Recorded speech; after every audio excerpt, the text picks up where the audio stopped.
বন্ধুরা, আমি দিল্লি থেকে আগ্রা অবধি বাসে করে চলে গেছিলাম। তারপরে দেখতে পাচ্ছ এখানে আমি চলে এসেছিলাম আগ্রার তাজমহলে।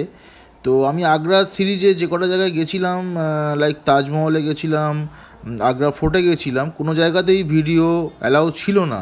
কিন্তু আমি তোমাদের জন্য ফোন দিয়ে জাস্ট একটা শ্যুট করেছি। তো থাকে না এরকম অনেক অনেক জায়গায়, হিস্টোরিক্যাল প্লেসে অনেক অনেক জায়গাতে ভিডিও অ্যালাউ থাকে না। তো আমাকে ক্যামেরা নিয়ে ঢুকতে দেয়নি।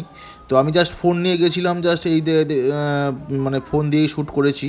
এই দেখতে পাচ্ছ আমি তাজমহলের ভেতরে গেলাম। তাজমহলের ভেতরে গিয়ে আমি তাজমহলটাকে তোমাদেরকে দেখাচ্ছি বড় করে, এই তাজমহলটা কতটা সুন্দর এবং আমাদের ওয়ার্ল্ড হেরিটেজের মধ্যে পড়ে তাজমহলটা। এই দেখতে পাচ্ছ আমি তাজমহলের ভেতরে ঢুকে গেছি। তাজমহলে গিয়ে একটু মানে এক্সপ্লোর করলাম তাজমহলটা। তাজমহলের ভেতরে ঢুকিনি আমি, ওই তাজমহলটা বাইরে থেকে এক্সপ্লোর করলাম। কেন কি তাজমহলের ভেতরে যদি আমি এন্ট্রি করি তাহলে এন্ট্রি ফি হচ্ছে 250 রুপিস, 250 টাকা করে। তো আমি নর্মাল টিকিট কেটেই গেছিলাম, 50 টাকা টিকিট কেটেই গেছিলাম অ্যাজ এ ভিজিটার হিসেবে। তো সেটা নিয়েই আমি তাজমহলের বাইরেটাই ছিলাম। এই দেখতে পাচ্ছি, তোমাদেরকে দেখাচ্ছি তাজমহলের বাইরেরটা।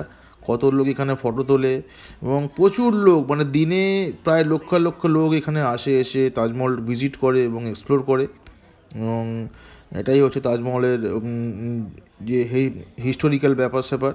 এবং সবথেকে বড় কথা কি, সেভেন ওয়ান্ডার্সের মধ্যে সপ্তম আশ্চর্যের মধ্যে একটা যে আমাদের তাজমহল ইন্ডিয়ার মধ্যে আছে। কিন্তু আমি ভিডিও করতে পারিনি। তারপরেই আমি চলে গেছিলাম, আমি দেখতে পাচ্ছ আগ্রা ফোর্টে। এটা হচ্ছে আগ্রা ফোর্ট। এখানেও ভিডিও ক্যামেরা অ্যালাউ ছিল না। আমি বাইরে থেকে জাস্ট তোমাদেরকে দেখাচ্ছিলাম ফোর্টটা অ্যাকচুয়ালি কীরকম। তো ফোর্টটা খুবই সুন্দর এবং এটাও একটা হিস্টোরিক্যাল প্লেসের মধ্যে পড়ে আগ্রাতে। তো আমি অ্যাকচুয়ালি ফোর্টের বাইরে থেকে কিছুটা তোমাদের জন্য ভিডিও করেছি। এই দেখতে পাচ্ছ তোমাদের জন্য আমি ফোর্টের বাইরে থেকে, আগ্রা ফোর্টের বাইরে থেকে ভিডিও করেছি। তো এটাই হচ্ছে ব্যাপার। তো আমি আগ্রাতে এই দুটো জায়গাতেই আমি ভিজিট করেছিলাম, কারণ আমার কাছে বেশি টাইম ছিল না। তো অনলি 2 ডেজ ছিল। তো ওই জন্য আমি তাজমহল এবং আগ্রা ফোর্ট ভিজিট করেছি। এটা করতে করতেই অলমোস্ট টাইম ওভার হয়ে গেছিলো।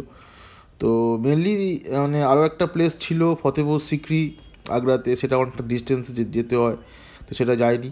এই আগ্রা ফার্স্টে গেছিলাম আগ্রার তাজমহলে, তারপরে গেলাম হচ্ছে আগ্রা ফোর্টে। তো দুটো প্লেস তোমাদের জন্য আমি জাস্ট একটা ছোটো ছোটো ক্লিপ বানিয়েছি আর কি। এটাই হচ্ছে আগ্রা ফোর্ট। বন্ধুরা, আমি এখন আছি হচ্ছে আগ্রা ক্যান্ট রেলওয়ে স্টেশনে। তো তোমরা দেখতেই পাচ্ছ যে এটা হচ্ছে আগ্রা ক্যান্ট রেলওয়ে স্টেশন। তো আমি এখান থেকে আজকে ট্রাভেল করব হচ্ছে আগ্রা থেকে ইন্দোরে। তো আমি তোমাদের আজকে আমি আগ্রাতে 2 দিন ছিলাম। তো কালকে একটু শরীরটা খারাপ হয়ে গেছিলো বলে আমি আগ্রাতে সেভাবে কিছু শ্যুট করতে পারিনি। তো আজকে আমি গেছিলাম হচ্ছে তাজমহলে, তার সাথে গেছিলাম হচ্ছে আগ্রা ফোর্টে।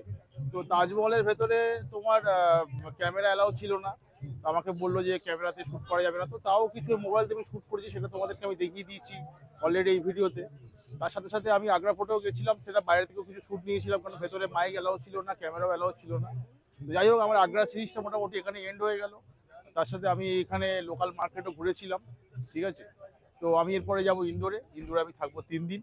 তো তোমাদের যদি ভিডিওটা ভালো লেগে থাকে তাহলে অবভিয়াসলি কী করতে হবে, লাইক করতে হবে, শেয়ার করতে হবে, বেশি বেশি করে সাবস্ক্রাইব করে দিতে হবে। এরপরের থেকে শুরু হবে হচ্ছে ইন্দোরে। ইন্দোরে গিয়ে ইন্দোরের লোকাল ফুড কিছু এক্সপ্লোর করবো, সেগুলো তো ইন্দোরের সিরিজে আসবে। তো ইন্দোর থেকে আস্তে আস্তে আমার ট্রিপ স্টার্ট হয়ে তারপর ইন্দোর থেকে যাব হচ্ছে আমি নাগপুর, তারপর হায়দ্রাবাদ। হায়দ্রাবাদ থেকে আমি যাব হচ্ছে তিরুপতি। তিরুপতি হয়ে ব্যাঙ্গালোর হয়ে লাস্ট আমার ভিজিট থাকবে হচ্ছে কন্যাকুমারী। তো এটা হচ্ছে টোটাল ট্রিপ। তো আমি এখন আস্তে আস্তে মিডিল অফ দ্য ইন্ডিয়ার মধ্যে আমি যাচ্ছি আস্তে আস্তে। তো এখন আমি আছি আগ্রাতে। আমার ট্রেন অ্যাকচুয়ালি 11:20-তে, কিন্তু ট্রেনটা লেট আছে। এই যে ট্রেনে আজকে ট্রাভেল করছি সেটা হচ্ছে 12920 Katra doctor Ambedkarnagar Malwa superfast express. যেটা আমার আম্বেদকর নগরের আগের স্টপেজ হচ্ছে ইন্দোর। তো আমি ওখানেই নামবো আর কি। তো যদি ভিডিওটা ভালো লেগে থাকে তাহলে অবভিয়াসলি তোমাকে অলরেডি বলেই দিলাম, লাইক করতে হবে, একটু শেয়ার করে দাও, একটু সাবস্ক্রাইব করে দাও, আর এই ভাইটাকে একটু সাপোর্ট করো। এই ভাইটা এতটা ট্রাভেল করছে এতটা ডিস্টেন্স থেকে। তো সেটাই বললাম। Till then, tata, bye bye, ভালো থেকো, দেখা হচ্ছে ইন্দোর সিরিজ।